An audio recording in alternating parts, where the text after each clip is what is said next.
Hello friends, welcome to कहानी खिचड़ी। Friends, आज की हमारी बहुत ही प्यारी सी स्टोरी है मूर्ख राजा। अच्छी प्यारी स्टोरी के लिए प्लीज़ मेरे चैनल को लाइक कीजिए, सब्सक्राइब कीजिए, शेयर कीजिए। और आज की हमारी स्टोरी अब स्टार्ट हो रही है। एक मूर्ख राजा के यहाँ दो मंत्री थे। उनमें नीलांबर बड़ा ही विवेकशील था और पीतांबर मूर्ख था। राजा पीतांबर की सलाहों को ज़्यादा मानता था, इस कारण जनता को अनेक तकलीफ़ों का सामना करना पड़ता था। जनता सोचने लगी कि आखिर इन तकलीफ़ों से कैसे छुटकारा मिल सकता है। इसी बीच रामराज नामक एक युवक को एक आइडिया सूझा। वह लोगों से कहने लगा कि उसका विवाह राजकुमारी के साथ हो गया है। यह खबर जब राजा के कानों तक पहुंची, राजा ने रामराज को बुलाकर पूछा, सुना है कि तुम हर किसी से बताते घूम रहे हो कि तुम्हारी शादी मेरी बेटी के साथ हो गई है।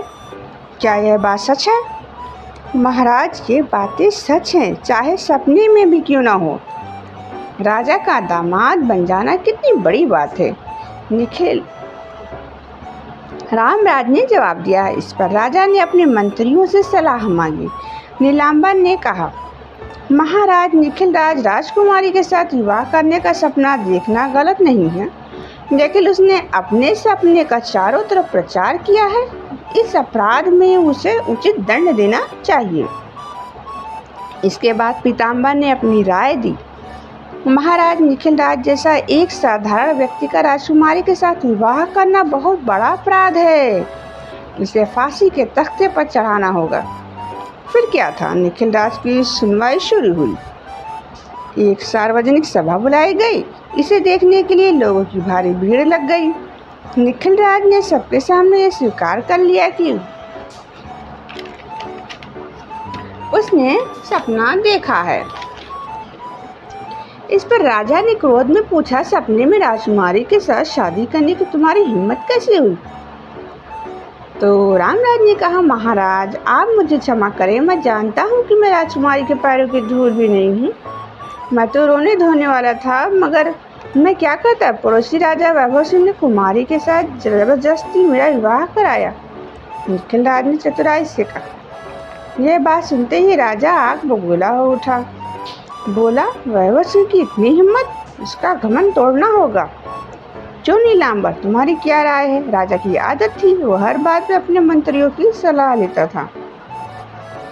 महाराज, ये तो सपना था।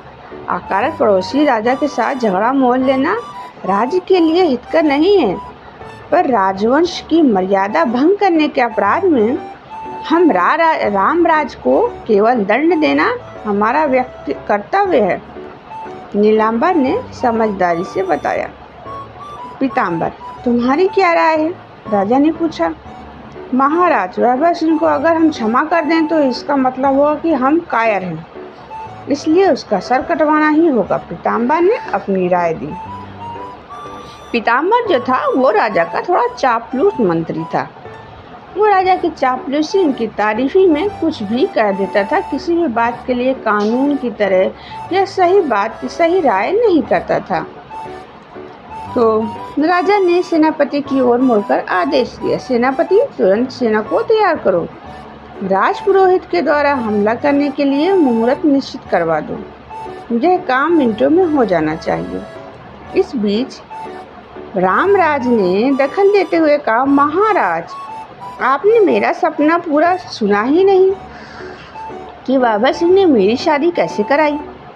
वह पहले हमारे राज्य पर चढ़ाई कर बैठा और उसने इस नीलांबर और पीतांबर दोनों मंत्रियों के सामने ही आपका संहार कर दिया।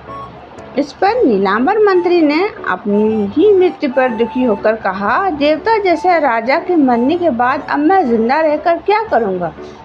तो उसने भी छाती में छुरी घोंपकर अपनी आत्महत्या कर लेता है। यह बात सुनकर राजा प्रसन्न हो जाता है। नीलांबर के साथ इतनी अच्छी, नीलांबर मुझे कितना मानता है। फिर फिर राजा ने रामराज से कहा, और तुमने स्वप्न में क्या देखा? पीताम्बर क्या कर रहा था उस वक्त? प्रेमराज ने आंखों में आंसू भरकर कहा, महाराज, जब आपकी मृत्यु पर सारी प्रजा रो रही थी, तब पीताम्बर मंत्री महोदय वैभव सिंह के पैरों पर गिर पड़े और बोले, मैं आपकी शरण में आया हूँ, मुझे बचाओ। इस पर वैभव सिंह ने पीताम्बर मंत्री को अपना मंत्री नियुक्त किया। तब पीताम्बर मंत्री ने खुश होकर वैभव सिंह को जयकार की। ये शब्द सुनते ही राजा की आंखें क्रोध से लाल हो उठी। उसने कहा, पीताम्बर जैसे विश्वासघाती के लिए मैं मृत्युदंड उचित है। नीलांबर के मुंह से अनायास ये शब्द निकले। शिव शिव, पीताम्बर, तुम इसका क्या जवाब देते हो? राजा ने अपनी आदत के अनुसार पीताम्बर से पूछा। पीताम्बर राजा की मूर्खता को अच्छी तरह से जानता था, इसलिए वह कांपते हुए बोला, महाराज क्षमा कीजिए, जान रही तो भीख मांगकर भी पेट भर सकता हूँ।